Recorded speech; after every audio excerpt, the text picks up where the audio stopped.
Good morning, everybody, and welcome to episode 2. In fact, episode 2, series 2 of Because I Can podcast. And we're going to be continuing our theme of kind of what happens next. Is the change that's coming actually an opportunity or a threat? So that's what we're going to build on today. And obviously, Paul is here with me as per usual. And also, we're being joined by Alison Jones, who is Director of Practical Inspiration Publishing, and yes, I had to write that down. And she is also the host of the Extraordinary Business Club. And as those of you who've listened to us before, we've talked about coping strategies all the way through lockdown. Baking, choirs, quizzes. So it occurred to us that maybe writing books is probably or potentially also something that's happened through lockdown. Or at least maybe starting writing books has happened through lockdown. Perhaps Alison can fill us in on that. So, Alison, welcome. Say hi to me. Yeah, very good to be here. Thank you very much for having me. So, is our kind of hypothesis that actually lockdown has made people write more books? Is that accurate or not? Yes and no. So, quite a lot of people, you're right, went, you know what? I've got a hole in my diary. I'm not traveling anywhere. I'm not doing anything. Now is the time to write that book. And those motivated, self-controlled, focused individuals sat and wrote their book. And all power to them. And then the rest of us, we developed sophisticated procrastination routines and displacement activities and endlessly scrolled the news and this. There was a real fragmentation of attention that went on, I think, during the pandemic, and maybe that was just exacerbating what had already been going on. So yes and no. It has worked for some people. Other people, I think, have found it really hard to settle to anything.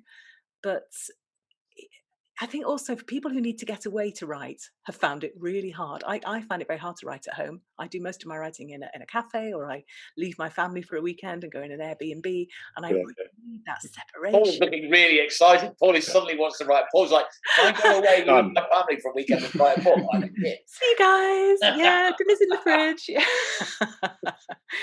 So if that's the kind of person you are, it's been really hard because you've been, stuck at home with everybody else, and finding space has been painfully hard. I guess it's almost the opposite. We were talking to Dave, obviously, for Night Frank last week. And we were saying that one of the things that's been quite interesting is that the people that you perhaps thought might thrive on lockdown are the opposite. And some of that, and certainly in their kind of retail sales environment, is because they've lost their audience, right? So if you're that person, that kind of big sales, all the chat, entertain the office, keep everything going, and suddenly you've had no audience. So therefore, you've kind of found it hard to find your energy. And I must confess to you, just said that I'd never really thought, but the opposite must be true as well, right? So if you're actually that person that likes to kind of slide off quietly and find your own space, potentially if you're kind of locked in a home with family and friends or not, as the case may be, I guess that must be equally difficult. Yeah, I think it's been really extreme for people. I think also I'm a natural extrovert, but I kind of found my inner introvert during lockdown. I really sort of scaled life down a bit. I'm quite enjoying that. Maybe it's just an age thing, I don't know. But it has really made people think about what makes them tick, about what makes them happy, about where and how they work best. So I think we've all become a lot more self-aware. Yeah, I think it's actually the values. So we deal with the automotive industry quite a lot, and quite a lot of big car manufacturers are genuinely concerned that people's valuations, their perceptions of value has shifted. So actually, whereas perhaps status, posh car, etc., was something that was maybe important a year or two ago, all of a sudden perhaps less important now. Maybe they want a bigger garden or more space, whatever that might look like. So I think that's quite interesting. I think there might be a real shift towards people buying experiences rather than things anymore, because certainly we haven't had as many experiences over the last 2 years. I know I'm desperate to get out and do things now rather than just buy things. It's what can I do with the family? Let's go walking. Let's get a planned trip in the book or something like that, which is so much more important. And even just stuff like just going for a walk nearby, whereas perhaps in the past it might have been the big holiday in the summer. Now it's just anything. Can we, go and spend the weekend with some friends? You suddenly realise what you missed, I suppose.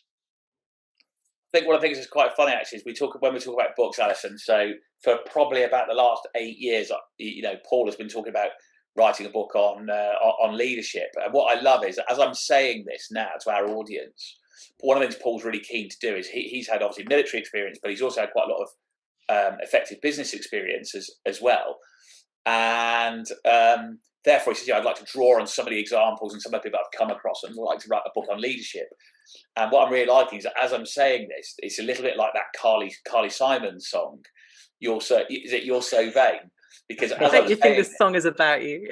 yeah, right, got it, right. So as I'm saying this right now, there's at least 100 people that have been on courses with Paul and I that are now thinking to themselves, oh, they're bound to put me in that book as an example. And the answer is we probably are, but maybe not the example you're hoping. But I think most of it's going to be about Jim Tadshaw. I don't know who he could be.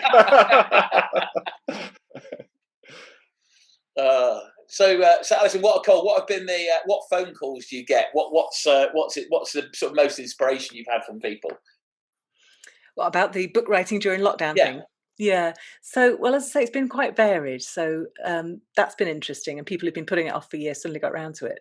One thing that I think has been difficult for people to plan for is sort of seeing the historical context, because when you're writing mid-pandemic, it's really hard to know how that's going to play 1 year down the line, 2 years down the line.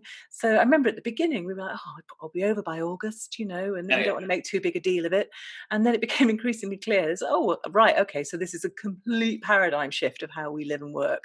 And anything that was written pre-pandemic, we've actually done 2 new editions of books that, one is about mental health for students and one is about leading through uncertainty. And I sort of phoned the author and said, we have to do new editions of these books because they are needed more than ever. Imagine mental health for students now it's a massive thing, but we can't have a book that doesn't take the learnings from the pandemic and talk about that as part of the context.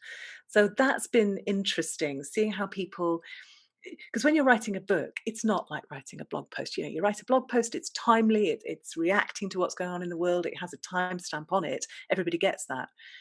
Books have got much longer shelf life, they've got much longer gestation period, and they have to be kind of removed a level from the real detail of the day-to-day, and they have to be drawing out themes that have got a longer shelf life, that are more applicable and won't date so quickly.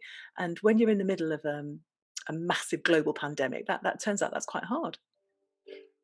The one thing that I saw a funny post actually during it that said, all the zombie apocalypse, all the pandemic movies that we always used to see, before the pandemic, in none of them was there a big chunk of the community just denying that there was a pandemic on. No, there were no zombies. I'm not believing in it, and I'm just digging my head and just ignoring it. And I'm obviously from a scientific background. One of the things I have felt is just an increased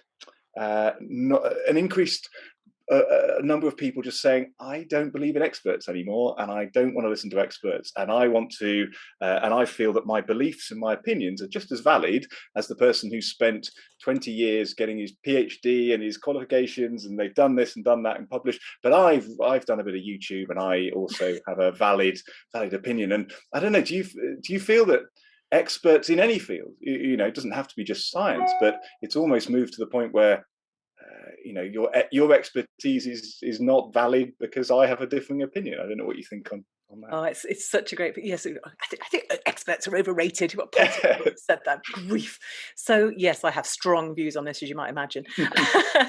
I think that the more ridiculous and ferocious and unscientific and non sort of fact-based and reactive the conversation becomes in certain corners of the internet, the more we need the sanity of books, partly because they allow you to follow an argument through and understand the context behind it and draw in the references and really engage with an idea, and partly because the act of writing a book is so good for you as the author, because it forces you to articulate, to clarify, to evidence, all those good things. And I think that those habits of mind, those disciplines, those practices I mean, frankly, it's all that's going to save us, isn't it? So I think it's really important that and what's great actually is that books have had a great pandemic, and people really have understood, maybe for the first time, just how important it is for them to manage their attention intentionally, and also the well-being aspect, in a sense. Print books have done so much better than anybody, including me, frankly, thought they were going to do over the long term, because we want space away from that flipping screen that the rest of our life is mediated by. So yes, I think that it is all happening everywhere. In a sense, it doesn't go in one direction or that, it goes in every direction at the same time, doesn't it? So it becomes simultaneously more fragmented, and at the same time we turn to this sort of long form, thoughtful, reflective piece, and I think that's the better part of us, honestly. Well, it would be wrong of me at this point not to mention the fact that Alison, you and I have been working on something to come out later in the year, and I've got to say, of all the things I've ever done, it's made me feel the most vulnerable and actually question myself the most. So it's funny, I'll stand on stage in front of 500 people and I'll talk about some of the stuff that Paul and I talk about all day, concepts of leadership, concepts of rapport building. And I've never written a speech in my life. I mean, it's I live and breathe it. And I'll stand on stage and I'll deliver that, no problem. Suddenly trying to write that down and put it into a book, actually I found really challenging, because I couldn't make it grow. I couldn't develop it. I couldn't bounce off it. And actually you read it back afterwards and you go, that makes no sense. I need to do that again. And then actually, weirdly, you're going to get judged on it afterwards. And I found that absolutely terrifying. Paul and I walked across the summit ridge of the Matterhorn, and that was kind of fine. Suddenly, when I've got an audience in front of me, if somebody questions me, I can come back at them. I can go, I hear what you're saying, but, or have you looked at it this way? Suddenly you write this stuff down and it's like your homework. And I was pretty bad at that as well. You kind of send it off and you're kind of waiting for teachers' review, only you're asking a whole load of people you've never met to review it. And it's causing me, massive anxiety. So what's it like, Tim? Because obviously a lot of what you do is instantaneous. A lot of, we do stuff on screen, we do stuff in front of people. It's all instantaneous. But this is, I imagine, over many months, you've been sitting there, rereading it, looking back, reflecting, understanding. Uncomfortable? Massively uncomfortable. Yeah, horrible. Wow. As Alison will testify to. I mean, she's had all sorts of panicked phone calls and emails from me, but like hugely uncomfortable, because it's kind of there in black and white to judge, like you say, and it's not instant. You can't reflex off it. You can't adapt it and morph it. It's just kind of there. No, it's a weird. I don't think I've ever felt so vulnerable, to be honest with you, and that includes getting shot at with you in Afghanistan. Not by me. Just clarifying that. Yeah, I think you should be asking me what it's like, actually, Paul, because I have a more professional opinion. It's really good, but working with Tim to develop that was really fascinating, because it was all there, but it was delivered like a story, and without so we've really worked on almost the kind of movie adaptation, isn't it? Of God, no. Oh, you can blame me. No. It's not a bad idea, is it? Get Brad Pitt. But it's really sort of taking the experience, the message, the things that you do instinctively without even thinking about it on stage, and sort of transliterating that onto the page and making it work there, as you say, without that audience in front of you, without all the, you actually standing and doing it in your own voice. And I'm really pleased with it. I think we've captured your voice, but it really sort of works well as a book. And we're able to do things in a book that you can't do on stage, actually. You set out a problem for people and there's a sort of diagram there. And we're using all the affordances of the book to get the message across. And that's what you do these days, isn't it? You've got your version of your story for all the different touch points you can have with people on the stage, on the as a Twitter post, as a blog post, as a book, and each one of them allows you to express things in a different way and reaches different people. I'm still amazed that books are still relevant when you think about it, because everything else in today's world is bite-sized, 10 seconds, bang bang bang. There's even an app, isn't there, I forget now, where you can have a book given to you. The whole book can be condensed into about 10 minutes. Blinkist, that's it. And everything's getting squashed down into a tweet. Instantaneous. I want a quote. I don't want the whole story. And yet books, for hundreds of years, and they're still there. And as you said, sales are doing well over. But if you think about it, actually, as well, it's not just books. If you yes, everything's micro and everybody's looking at short TikTok videos and so on, and they're binging box sets. It's like our attention has kind of gone in both directions, and that's a great thing. But I think also there is just fatigue, with the superficiality, and actually when something really matters to you, and you really want to understand it, you're not going to get that in a tweet. You're not going to get that on a Instagram reel. You really do need that long form, and I think it's. I find it interesting because I guess we're that generation that's sort of in between, and in terms of the tech evolution. And I think two things are very interesting. Firstly, Paul and I are both mental health first aid practitioners, as we all are. And the psychology, interestingly, of kind of binging Netflix is actually much more healthy for you than flicking Instagram.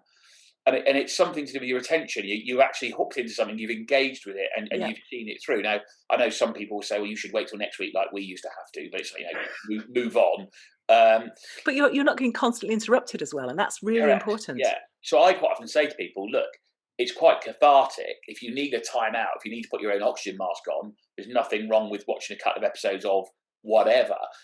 But the other thing reading a book. Well, this is what I say, Alison. The other thing that's really, really weird is I still love owning a book. You can see behind me, and I've got loads of books, and I even double buy books at the moment, which is also, you might think, odd, in so much as if it's a really nice book. So I've got a couple of autobiographies or books about mountaineering or whatever it might be, and I buy them because I want to own the thing because I see where that's the value is. And inevitably, I still bang it on my Kindle so that I can travel with me and read it. And that habit has evolved because I want to own the book. I think it's a nice thing to own and to have, and you can share. It's something that you can share. It's quite cool. Someone comes around and goes, "Look at this! It's really nice." And gift. You can give it to somebody, which is a rubbish thing to do with an ebook. Yeah. It's true, isn't it? I mean, we actually helped crowdfund one. There was a guy called Ben Tibbets who wanted to climb all of the 4,000 meter peaks in the Alps, and he took these. It's on the shelf behind me somewhere, which obviously doesn't help you on a podcast, but. He took these beautiful photographs all across it, and what he did is he crowdfunded it. Do you remember, Paul? And you bought a copy of the book for kind of £100 essentially, and then he went off for a year doing this stuff, and then it arrived, and it was a weird and fantastic experience to get this book, which has got this beautiful photography in it. It's then got all of the kind of routes that he climbed. I mean, obviously, you got to be into climbing, right? But all of the kind of routes that you climbed and how he'd done it, and this and that and the other, and you kind of felt that you contributed to this book. I don't know. It was quite cool. It was quite a cool thing to have. And we've been talking about books from the kind of reader's perspective and what it does for you. But I think, and Tim, you can speak to this as well, from the writer's perspective, that from the mental health angle, that immersion in something, that creative process, that bringing something into the world that is what you're most passionate about. That's really good for you as well. I'll let you know. It isn't easy. But I'm having to change my name and all of my social media identities to escape the backlash. I'll let you know. No, I'm a big fan of writing as a way of kind of almost seizing back that kind of, because we spend so much time as consumers, don't we? We're just consuming all the time, and just carving out some time to create, to write, to explore, that kind of stuff. I think that's really important. I must admit, I still write stuff down. The majority of stuff that we present now, we try and, as a company, Sandstone, we try and be more and more clever with the kind of media, the PowerPoint slides, the images, all of that kind of stuff, creating videos and content and all of that for the training stuff that we deliver. But it does still start with writing it down for me. When I've spun a few plates, been to a few meetings, working out how I can join out what we're doing with the Dakar Rally, with the book, with this and that, I still find, getting a pen and paper out and writing that down, I still find that really, really powerful. The only time I've really done that is when I last went to Afghanistan. I wrote a diary every day. I scribbled some stuff down, and actually, I've not had the guts to open it. I came back, put it away. It's in the bottom drawer, and maybe in a few years to come, I'll have the balls to go and get it out. But it was very helpful during. It was very interesting. Just that somewhere to chuck your emotions down when you're obviously not able to perhaps share them in the ways that you used to. Yeah. I remember somebody on the podcast described it as sorting the spaghetti. And I thought that was a great description because if you're just thinking stuff over, you tend to ruminate, the stuff goes around in circles and it never really goes anywhere. But somehow just that act of putting your pen to paper allows you to kind of just grab an end and unspool it onto the and say, oh, okay, so this is what needs to happen, or whatever. Or even just, as you say, just naming it, just seeing it, just telling it, that can be really, really helpful. I'm a big fan of writing when you don't know what it is you want to say yet.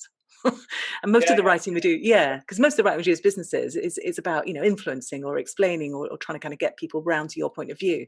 But actually that kind of, I call it exploratory writing, that space where you're just seeing what this idea, this itch in your brain is, and there's nothing like pen and paper for that. I'm a big fan, Philip. We even do it with we often help people out with sort of presentations and PowerPoints and clients and stuff like that. And I quite often say to somebody, like, if you give me what you've got, that's far easier than asking me to start from scratch. So if you kind of give me what you're trying to do, we've helped out athletes and all sorts of people, with presentation, sponsorship, and all that sort of stuff. And it's kind of like, give me what you've got, and then I can perform that.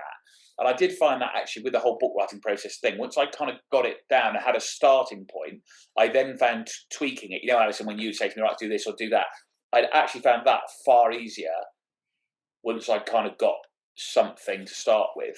Yeah, I always say to people, just blat it down, get a sort of first draft out there, because then you've got something to work with. I think people get endlessly stuck, and there's probably a billion people who've got the kind of first chapter of a novel tucked away in a drawer somewhere because they never get beyond it because they keep endlessly polishing the chapter. You've got to just get it down, and then you've got something to work with. Paul quite often likes to talk about don't let perfect get in the way of good enough, or words to that effect, Paul, isn't it? Yeah. Don't let perfection get in the way of good enough. Yeah. But then some people get upset with that. Done is better than perfect is my one, which you'll remember from the proposal challenge, Tim. And luckily, I've never been perfect, so it's not a problem. Which is literally ideal. So as we move towards the end, Alison, what do you? So we asked Dave this question. Sort of, where's the opportunity in the change, as it were? Post lockdown, post people being locked down. How about for you? Where's the opportunity for people, do you think, now going forward? Such a great question. And it's funny because with Practical Inspiration, we've been a virtual team like forever. So we founded in 2014, and we're all over the place, and we've always used, collaboration tools, and that's just the way we've always worked. So it did. I mean, sort of May 2020, I was like, well, I don't know what the fuss is about, really. We just get business as usual, really. But what I have, and I think it goes back to what we were saying before about experiences. We're so ready for experiences. What I have missed is, we did an author day. Haven't been able to do that since, because we did the first one in December 2019. This will become an annual thing. Well, it hasn't, of course. So I think that blend of being able to kind of withdraw and do the deep work, the creative stuff, and work best in your own space, in your own way. If you work best at 4 a.m. with the Archers podcast playing, great, do it. You can. But also just looping back into reconnecting with people, the experiential piece. I'm really excited to see how that plays out, because it potentially we've got the best of both worlds in a way that we never had before. You always were sort of shoehorned into a particular way of working, and I think it's really exciting if we can keep that flexibility. It really supports diversity as well, because a lot of people they can't do the 9 to 5 in the office. So I'm actually quite excited about the future and how it's shaping up. Yeah, I think it's quite exciting as well. And in fact, guys, I would say, firstly, Alison, obviously, thanks so much for your time and coming on. And what I would say to anybody listening to this is, I'm probably the least academic person that I work with ever, and Paul will absolutely testify to that, and therefore probably the least likely person to ever get involved in any kind of authorship, if that's even actually a word, which sums it all up, isn't it? Going forwards. And all I would say is, if you're even thinking about it, get in touch with Alison. We can put the contact details on the bottom we're doing, because I don't know, never go and have a go, right? Go and have a go is what I would say, and Alison's probably the right person to help you do that. I can vouch for that. They do say, don't they, that everyone's got one good book in them, don't they? So I'm really looking forward to the sequel, Tim. So that's the difficult second book. Thank you very much for listening, guys. See you next time.